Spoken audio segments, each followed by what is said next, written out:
আপনি কি জানেন, মধু হলো একমাত্র খাদ্য যা কখনো নষ্ট হয় না।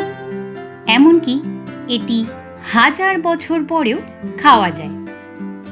মিশরের পুরনো সমাধিগুলো থেকে পাওয়া মধু এখনও খাওয়া যায়। মধু আসলে প্রাকৃতিক অ্যান্টিসেপটিক এবং অ্যান্টিব্যাকটেরিয়াল গুণসম্পন্ন। মধুতে প্রোটিন এবং বিভিন্ন অ্যান্টিঅক্সিডেন্ট পাওয়া যায়, যা শরীরের রোগ প্রতিরোধ ক্ষমতাকে বৃদ্ধি করতে সহায়ক। মধু মূলত ফুলের নেকটার থেকে সংগ্রহ করা হয়।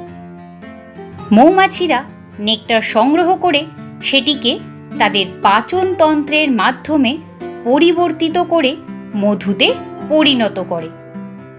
প্রাচীনকালে মধু ঔষধি রূপে ব্যবহৃত হতো।